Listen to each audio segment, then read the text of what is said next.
तो अब जब लार्वा से बन जाता है प्यूपा, तो फिर प्यूपा से बन जाता है एडल्ट। 2 से 7 दिन के अंदर में प्यूपा से क्या बन जाता है? एडल्ट। फिर यही एडल्ट फीमेल जो है एग लेइंग करेगी, एक जो हैच करके लार्वा बनेगा, लार्वा से प्यूपा बनेगा, प्यूपा से फिर एडल्ट। ऐसे ऐसे इसकी लाइफ साइकिल बार बार चलती रहती है।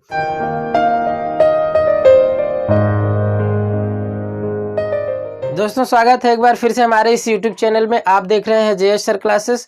दोस्तों पिछले वीडियो तक हमने क्लियर कर दिया था कि मॉस्क्वीटो क्या है, आपके सिलेबस में कहां पर दिया गया है और कितने तरह के मॉस्क्वीटो होते हैं, मॉस्क्वीटो से क्वेश्चन कैसे पूछे जाते हैं और कैसे आपको रिप्लाई करना होता है। अगर आप वो वीडियो नहीं देखे हैं तो अभी प्लेलिस्ट में जाकर के देख लीजिए या तुरंत आई बटन पर क्लिक करके तुरंत देख लीजिए। फिर इसके बाद अगर आप ये वीडियो देखेंगे तो आपको बहुत अच्छे से समझ में आएगा। इस वीडियो में हम सभी पढ़ेंगे क्यूलेक्स मॉस्क्वीटो के बारे में। तो क्यूलेक्स मॉस्क्वीटो क्या है और आपके सिलेबस में कहां पर दिया गया है, क्वेश्चन कैसे पूछा जाता है, जैसे क्वेश्चन पूछा जाता है बिल्कुल उसी तरह से मैंने इसको सेट किया हुआ है। आपको सारी डिटेल मैं आप दूंगा इस वीडियो के अंदर, कोई भी कंफ्यूजन नहीं रहेगा, मैक्सिमम आपको याद भी हो जाएगा। तो बने रहिए वीडियो के लास्ट तक और चैनल को सब्सक्राइब कर बेल आइकन प्रेस कर दीजिए ताकि आगे की वीडियो की नोटिफिकेशन भी आपको मिलती रहे।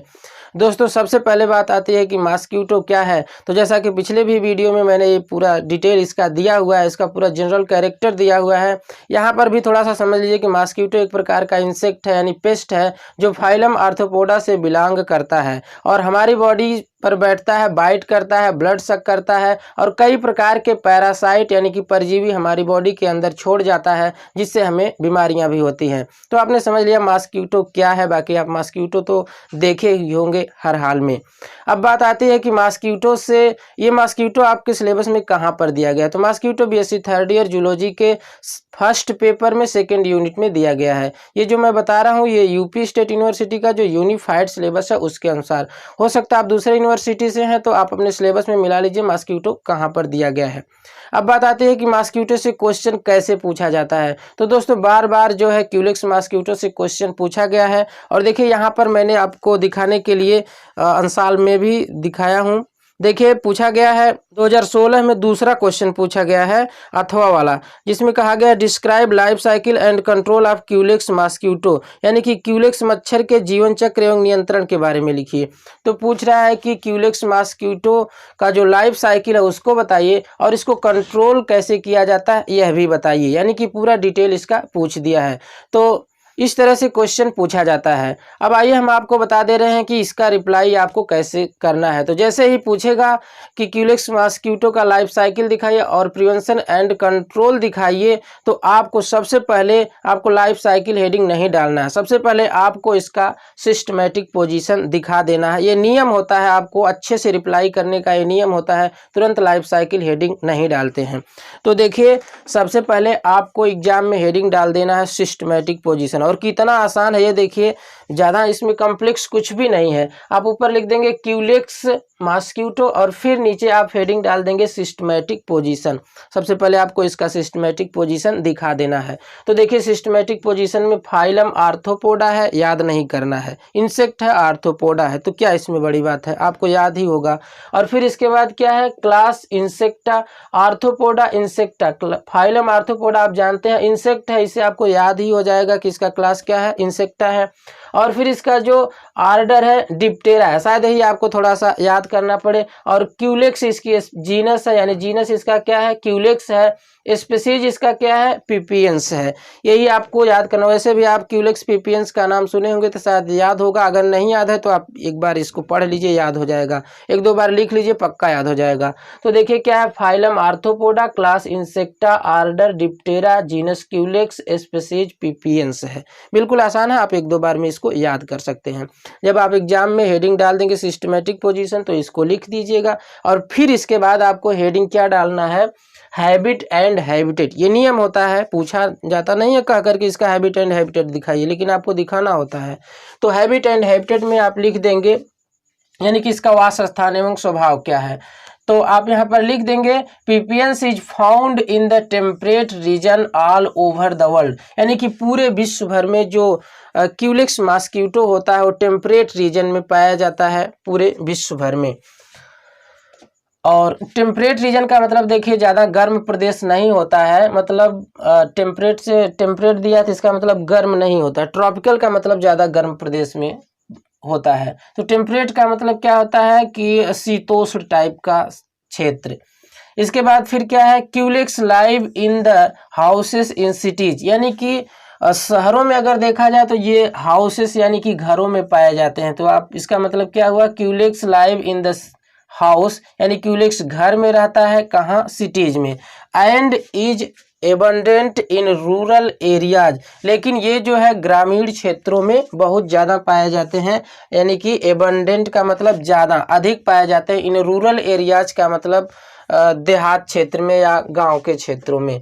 फिर इसके बाद आपको दिखा देना है the life span of male is 3 weeks, यानी कि जो मेल होता है किसका, क्यूलेक्स का जो मेल होता है उसका लाइफ स्पेन यानी कि जीवन काल जो होता है वो 3 वीक्स यानी कि 3 सप्ताह होता है, 3 हफ्ते ये जीता है। सबसे स्पेशल बात तो ये है कि male die after fertilising to the female. ये देखिए स्पेशल बात है जो आर्थ्रोपोडा के लिए एक महत्वपूर्ण सेंटेंस है कि इसमें जो मेल होता है, मॉस्किटो में जो मेल होता है, ये फीमेल को फर्टिलाइज करने के बाद इसकी डेथ हो जाती है। यानी जब इसमें कॉपुलेशन होता है उसी समय मेल की क्या हो जाती है, डेथ हो जाती है। ये आर्थ्रोपोडा अधिकांशतः पाया जाता है। तो यहाँ पर आप लिख दीजिएगा इसको हाईलाइट करके, male die after fertilising the female, यानी जब मेल फीमेल को फर्टिलाइज करता है उसी समय उसकी क्या हो जाती है, कहानी खत्म हो जाती है, यानी कि उसकी डेथ हो जाती है।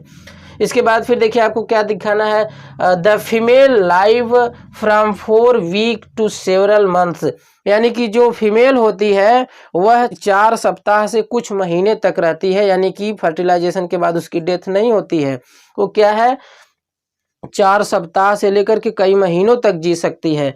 फिर आपको क्या लिख देना है, but they die when all their eggs are laid, यह कब मर जाती है, जब फर्टिलाइजेशन के बाद जिसके इसके अंदर जितने भी फर्टिलाइज्ड एग होते हैं वो सभी एग जब लेड कर लेती है, सभी अंडे दे चुकी होती है, उसके बाद फीमेल की डेथ हो जाती है। तो बहुत आसान है, but they die when all their eggs are laid, वो तब मर जाती है जब वो सभी अपने एग्स को लेड कर लेती है। तो कितना आसान है इसका हैबिट एंड हैबिटेट। सबसे पहले आपको ये बता देना है कि टेम्परेट रीजन में पाया जाता है और शहरों में या घरों में रहता है, और विलेजर यानी कि रूरल एरिया में ये बहुत ज़्यादा पाया जाता है।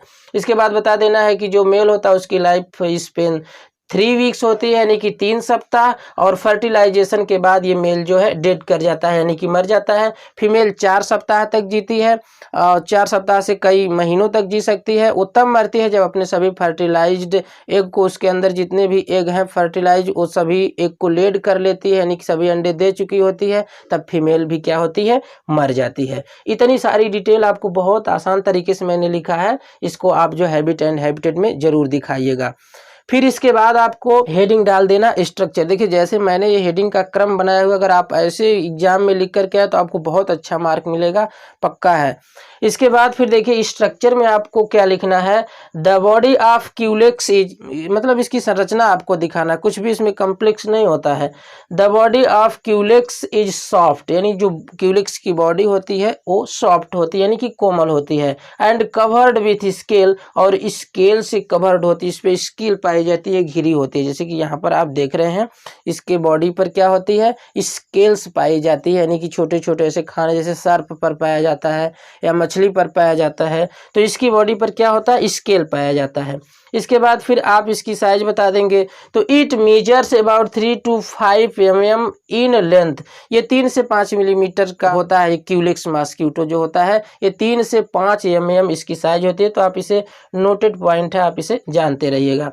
इसके बाद फिर है the body colour is grey black, यानी कि जो इसके बॉडी का कलर होता है वो ग्रे कलर का होता है, या फिर अगर ज़्यादा डार्क ग्रे है तो थोड़ा सा ब्लैकिश भी दिखने लगता है। कौन, क्यूलेक्स मॉस्किटो।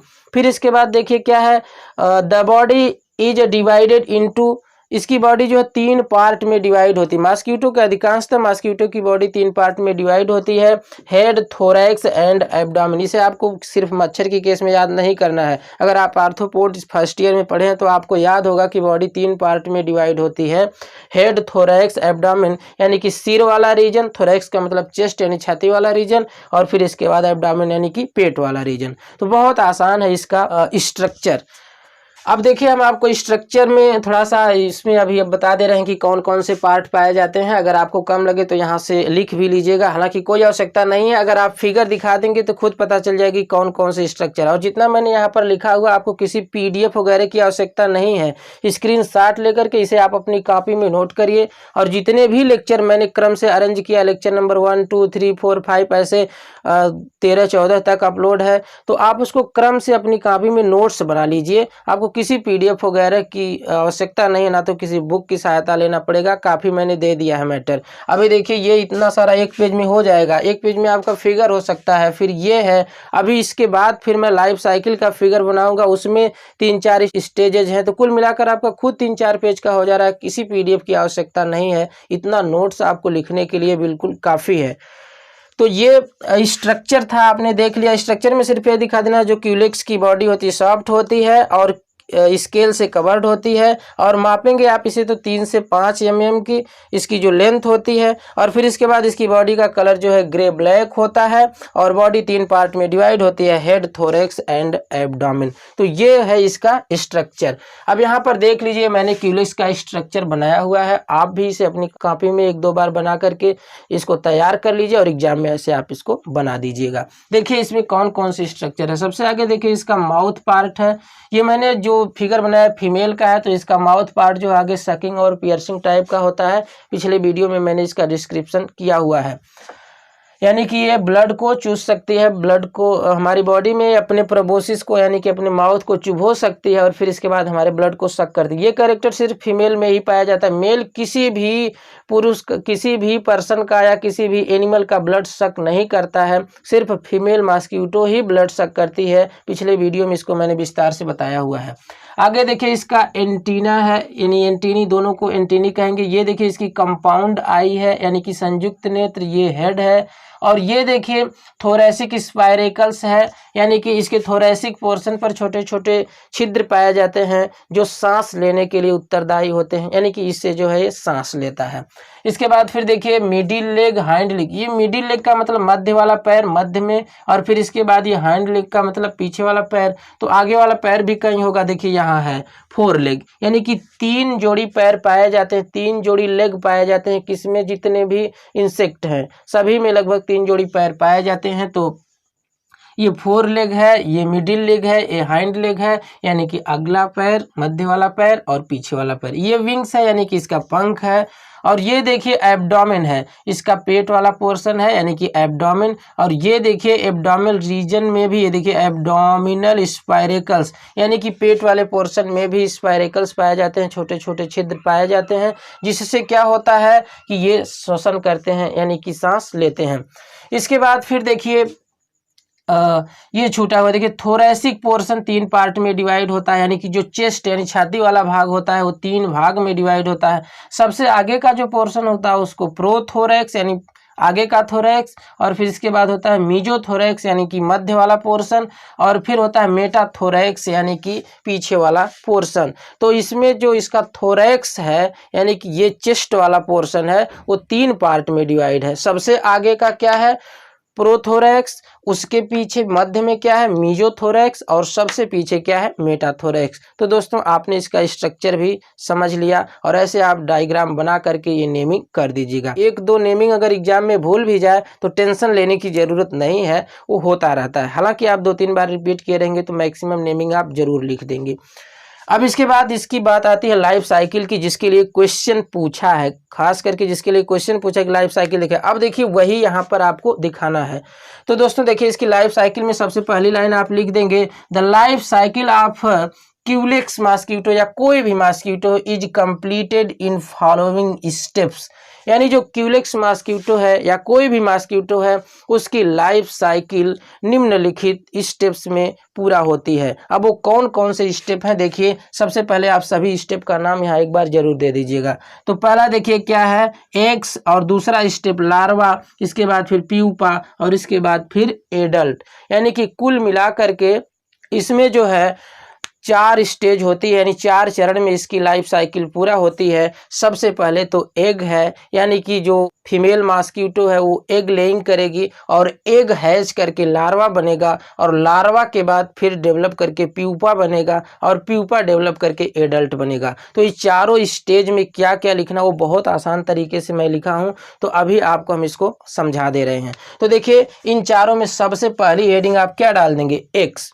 जब एक्स लिख लेंगे तो फिर लार्वा डालेंगे हेडिंग, फिर लार्वा के बाद प्यूपा। अभी हम इसको मिटा करके इसकी लाइफ साइकिल का भी बहुत आसान तरीका बताऊंगा कि कैसे आप लाइफ साइकिल बनाएंगे और बहुत अच्छे से मैं उसको समझाऊंगा आपको। तो ये देखिए सबसे पहले हेडिंग आप क्या डाल देंगे, eggs.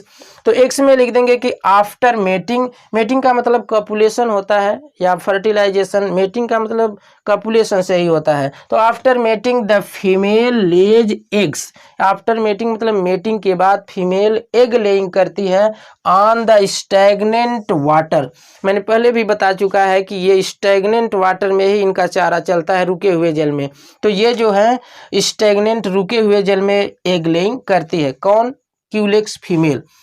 The eggs may be laid on the pond. अब देखिए ये एग्स को ले कहाँ कर सकती है, यानी दे कहाँ सकती है, तो देखिए लिखे आप the eggs may be lead, ये एग्स को दे सकती है, लेड कर सकती है ऑन, अब देखिए कहाँ कहाँ दे सकती है, पॉन्ड यानी कि तालाब में दे सकती है, पूल यानी पोखरे में दे सकती है, ROR रेन फील्ड कंटेनर। ऐसे रेन फील्ड कंटेनर का मतलब ये होता है कि बारिश के पानी से भरे हुए कोई भी पात्र हो, कंटेनर, चाहे छोटे गड्ढे हों चाहे बड़े गड्ढे हों, चाहे कोई पात्र रखा गया हो उसमें भी अगर बारिश का पानी रुका हुआ है तो उसमें भी एग लेइंग कर देते हैं। ये कोई हाउस वगैरह है, ट्यूबवेल वगैरह के पास रखा गया है तो उसमें भी एग लेइंग कर देंगे अगर बारिश का पानी रुका हुआ है तो कोई भी रेन फील्ड कंटेनर है उसमें यह एग लेइंग कर सकते हैं। इसके बाद फिर है the eggs are cigar shaped. देखिए ये बात आप याद रखिएगा, अभी जब आप इसको एनोफिलीज में पढ़ेंगे तो ये सिगार शेप नहीं बोट शेप्ड मिलेगा। तो ये नोटेड पॉइंट है, आप इसे याद रखिएगा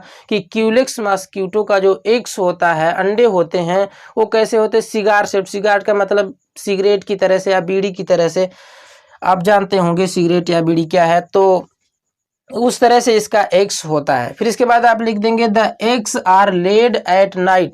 ये भी देखिए याद रखिएगा कि एग लेइंग कब करती है, नाइट के समय में, यानी रात के समय में एग लेइंग करती है, क्योंकि एग लेइंग करने से पहले इसे पर्याप्त भोजन की आवश्यकता होती है। तो ये एनिमल या मैन की बॉडी से ब्लड को सक करने के बाद फिर इसके बाद एग लेइंग करती है, तो इसलिए नाइट में ही ये एग लेइंग करती है।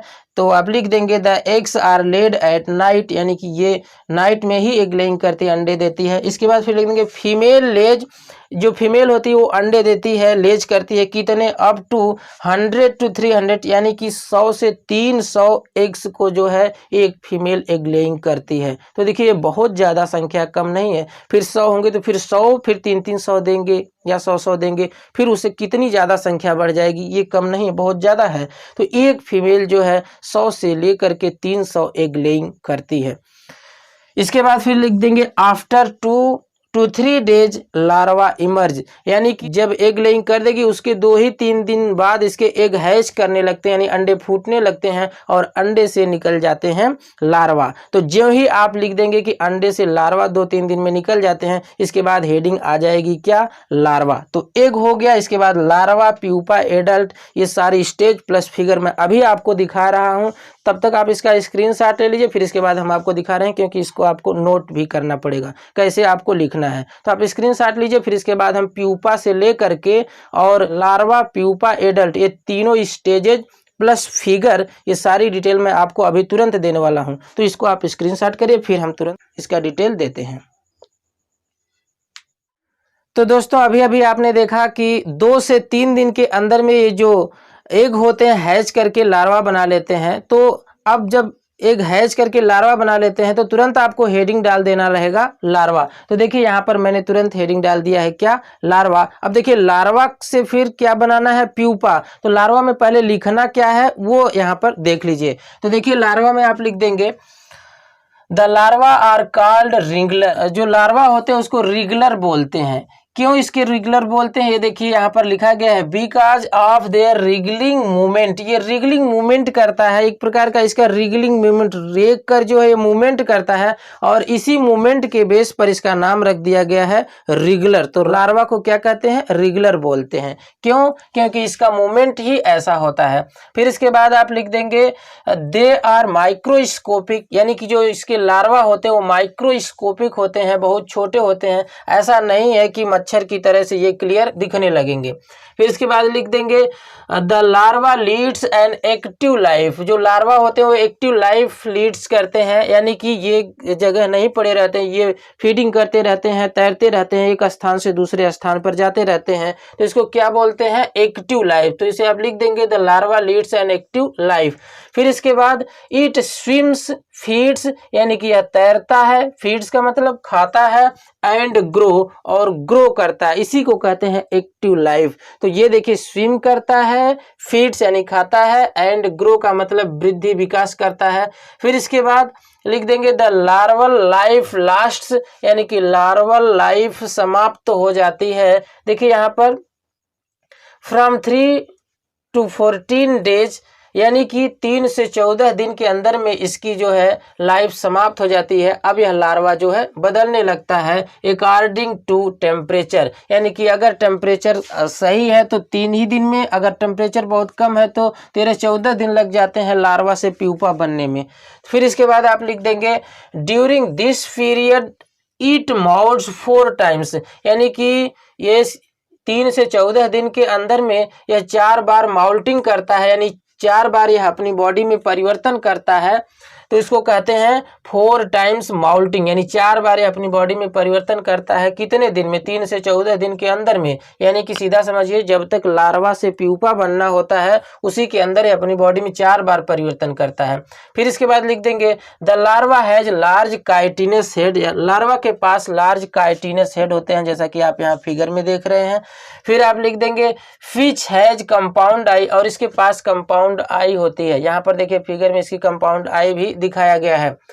The larva sink in water, larva जो है पानी में फिर क्या होता है, डूब जाता है। बीइंग हैवी, क्योंकि फिर धीरे धीरे इसका जब वजन बढ़ने लगता है, हैवी होने लगता है, तो ये लार्वा फिर क्या होता है, पानी में डूब जाता है।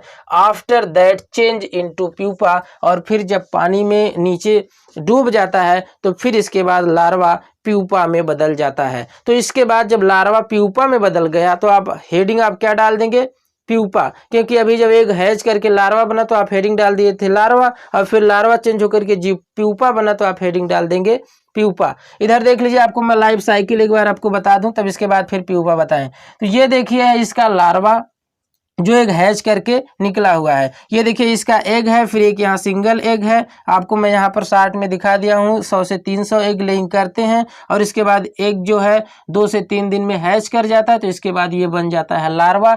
लार्वा का देखिए हेड है, ये कंपाउंड आई है, ये थोरैक्स वाला पोर्शन है, ये देखिए स्पाइरेकल्स है, यानी कि इसके पूंछ वाले पोर्शन में स्पाइरेकल्स पाए जाते हैं।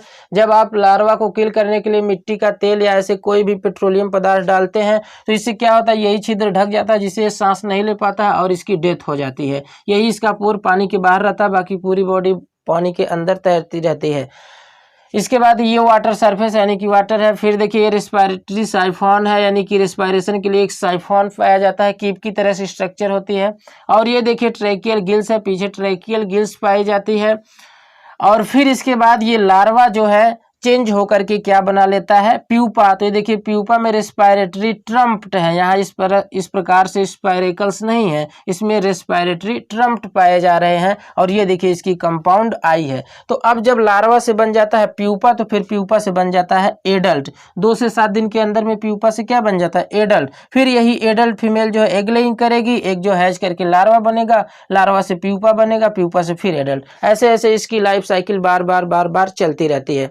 तो अभी तो आप लार्वा से क्या बना दिए हैं, प्यूपा। जैसा कि यहाँ पर आपने बताया कि इसकी लाइफ जो है 3 से 14 दिन के अंदर समाप्त हो जाती है और इसके बाद फिर चेंज हो जाता है प्यूपा में। तो अब आपको प्यूपा में देखिए क्या लिखना है, the pupa is comma shaped. इसका जो प्यूपा होता है वो कामा की तरह से होता है, जैसा कि देखने पर ही पता चल जा रहा है, comma shaped and called tumbler. अभी देखिए आप लार्वा को क्या कहते हैं, रिगलर, तो इसके प्यूपा को क्या कह रहे हैं, टम्बलर। आप इसे याद रखिएगा, एक एक नंबर में या कंपटीशन के एग्जाम में इसको पूछ सकता है। इसके बाद फिर क्या लिख देंगे, इट हैज लार्ज सिफेलोथोरैक्स। इसके पास जो होता है लार्ज सिफेलोथोरैक्स, यानी जो सिफेलोथोरैक्स वाला पोर्शन होता है वो बड़ा होता है, लार्ज होता है। जैसा कि नाम से पता चल जा रहा है, सिफेलो यानी हेड वाला पोर्शन, अथोरैक्स का मतलब चेस्ट वाला पोर्शन। तो दोनों पोर्शन से मिल करके जो स्ट्रक्चर बनती है उसको सिफेलोथोरैक्स बोलते हैं। इसमें दो शब्द छिपे हुए हैं, एक सिफेलो एक थोरैक्स। सिफेलो का मतलब हेड वाला पोर्शन और थोरैक्स का मतलब चेस्ट वाला पोर्शन। इन दोनों से मिलकर जो बनता है उसको सिफेलोथोरैक्स बोलते हैं।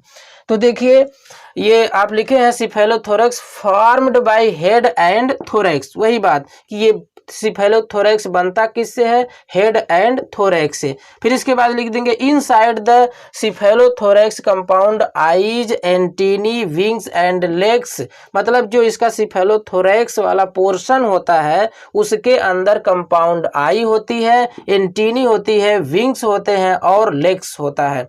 इसके बाद फिर लिख देंगे द प्यूपा पीरियड, यानी कि प्यूपा का जो समय होता है, लास्ट का मतलब समाप्त हो जाता है, फ्रॉम 2 to 7 डेज, यानी कि 2 से 7 दिन के अंदर में प्यूपल लाइफ यानी प्यूपा की लाइफ भी समाप्त हो जाती है। तो प्यूपा मर नहीं जाता, समाप्त होने का मतलब अब प्यूपा किस में बदल जाएगा, एडल्ट में। जैसे एग से लार्वा बना, लार्वा बदल गया प्यूपा में, उसी तरह से अब प्यूपा बदल जाएगा एडल्ट में। तो देखिए आप लिख देंगे 2 to 7 days depending upon temperature. हाँ ये बात भी देखिए टेम्परेचर पर डिपेंड करती है। अगर सही टेम्परेचर है तो 2 ही दिन में प्यूपा से एडल्ट बन जाएंगे, और अगर टेम्परेचर सही नहीं है, कम टेम्परेचर है, तो 7 दिन लग जाएंगे इसको प्यूपा से एडल्ट बनने में। और फिर देखिए क्या है, ईट कन्वर्टेड इनटू एडल्ट कॉल्ड इमेगो। जब ये लार्वा से प्यूपा बने और प्यूपा से जब एडल्ट बन जाते हैं तो इसको इमेगो कहा जाता है। जैसा कि आपने देखा कि लार्वा को आपने क्या कहा, रिगलर, और प्यूपा को आपने कहा टम्बलर, और उसी प्रकार से इसके एडल्ट को आप क्या कहेंगे, इमेगो। अभी नीचे मैं इसको क्लियर बता रहा हूँ। अब फिर इस प्रकार से ये इमेगो में चेंज हो जाएगा। अब आप हेडिंग डाल देंगे मेटामार्फोसिस, यानी कि एडल्ट कैसे बनता है। तो अब देखिए मेटामार्फोसिस में आप लिख देंगे the larva are differ from adult. जो लार्वा होता है, इसका जो लार्वा है वो एडल्ट से पूरी तरह से डिफर होता है। इसके पहले मैंने कई वीडियो में आपको बता दिया कि जो लार्वल स्टेज होती है वो एक चाइल्ड स्टेज है जो एडल्ट से पूरी तरह से भिन्न होती है, और ये प्रक्रिया मनुष्य या ऐसे प्राणियों में नहीं पाया जाता है। लोअर कैटेगरी के प्राणियों में एक ऐसी स्टेज पाई जाती है जो एडल्ट से पूरी तरह से भिन्न होती है और बाद में वो एडल्ट में चेंज हो जाती है। तो देखिए differ from adult in structure and mode of life, यानी कि ये अपने लाइफ मोड के हिसाब से और स्ट्रक्चर के हिसाब से दोनों तरह से जो लार्वा होता है ये एडल्ट से पूरी तरह से भिन्न होता है। फिर आप देखिए क्या लिखेंगे, द लार्वा फीड्स मूव माउल्ट्स, यानी कि जो लार्वा होता है वो फीड करता है। मूव का मतलब एक स्थान से दूसरे स्थान पर मूव भी करता है, और माउल्ट का मतलब अपनी बॉडी में परिवर्तन भी करता है। एंड ग्रो, और ये ग्रो भी करता है। देन पासेस इनटू प्यूपा, और ग्रो करके लार्वा बन जाता है प्यूपा। जैसा कि अभी आपने देखा कि लार्वा ग्रो करके क्या बना था, प्यूपा।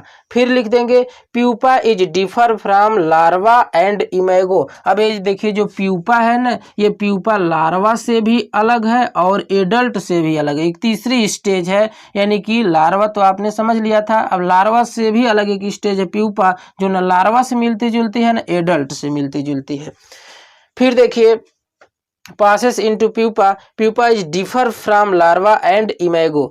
फिर आप लिख देंगे फाइनली प्यूपा चेंज इनटू इमेगो, यानी कि लास्ट में जो प्यूपा है वो किस में बदल जाता है, इमेगो में। अब देखिए जो एग को आप क्या कह सकते हैं, जाइगोट कह सकते हैं, और लार्वा को रिगलर अभी आपने देखा, और प्यूपा को टम्बलर ये भी आपने देखा, और फिर इसके बाद एडल्ट को आप कह सकते हैं इमैगो।